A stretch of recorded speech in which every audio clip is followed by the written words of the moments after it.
안녕하세요. 무설당입니다. 무설당의 참나 공부방에 오신 것을 환영합니다. 참나를 되찾아서 행복한 삶을 사시기를 진심으로 기원합니다. 이 영상에서도 도성재, 즉 괴로움에서 벗어나는 방법에 대해 말씀드리도록 하겠습니다. 우리의 일상 삶은 항상 눈, 코, 귀, 혀, 몸, 마음, 즉 육군이 대상 사물을 견문각지하는 것입니다.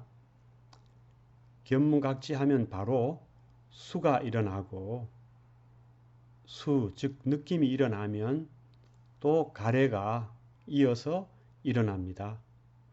가래, 즉 욕망이 일어나면 집착, 즉 치가 자동적으로 연이어서 일어나고 이 집착으로 인해서 괴로움이나 즐거움이 생기게 됩니다. 수를 조건으로 해서 가래가 생겨나고 가래를 조건으로 해서 괴로움이 생겨납니다. 부처님 말씀처럼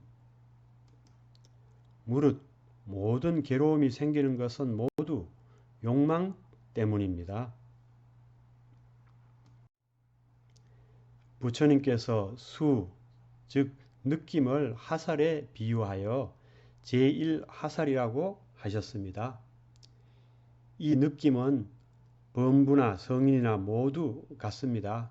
예를 들어 가시에 찔리면 그 아픈, 그 싫은 느낌은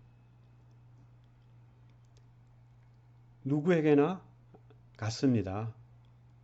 그러므로 부처님과 같은 성인도 제1의 화살은 맞습니다. 이 제1의 화살을 맞는 것은 어쩔 수 없습니다. 그러나 욕망과 집착으로 인한 괴로움, 즉 제2의 화살은 피할 수 있습니다.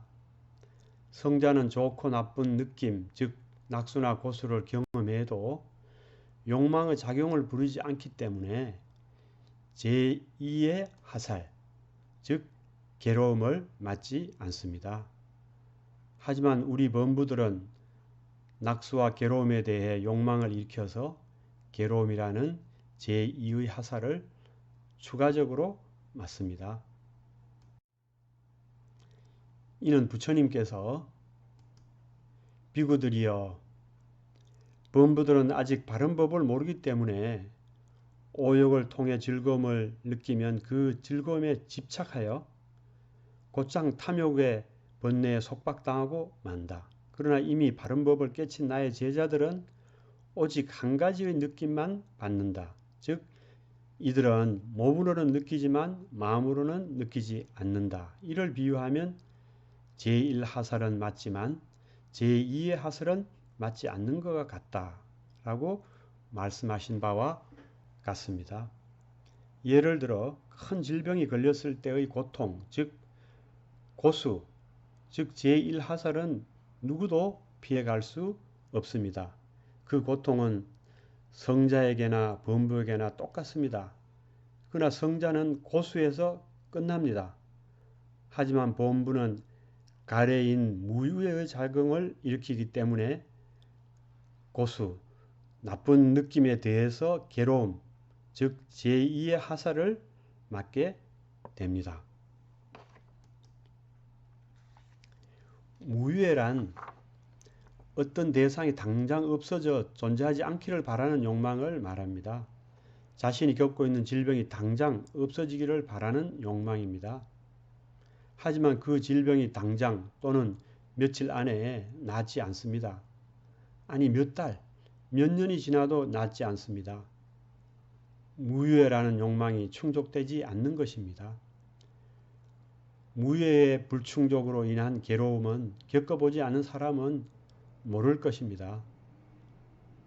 당장의 신체의 고통보다도 무유해의 불충족, 즉 병이 나지 않는 것으로 인한 그 괴로움이 훨씬 더 크고 깊습니다.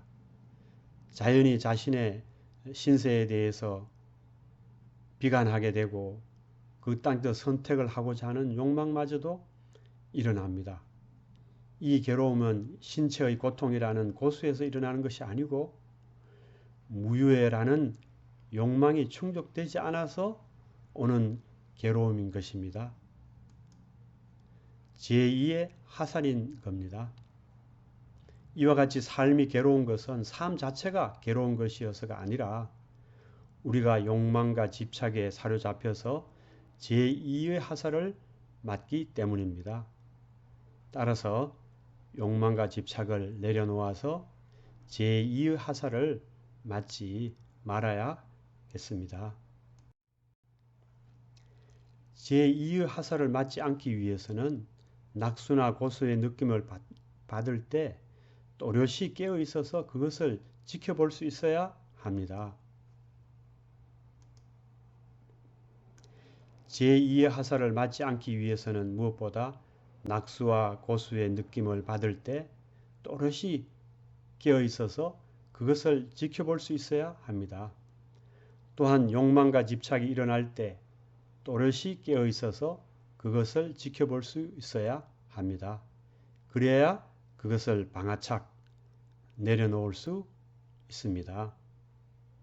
그러면 어떻게 욕망과 집착을 방아착 내려놓을 수 있을까요? 이에 대해서는 다음 영상에서 이어서 말씀드리도록 하겠습니다. 경청해 주셔서 감사합니다.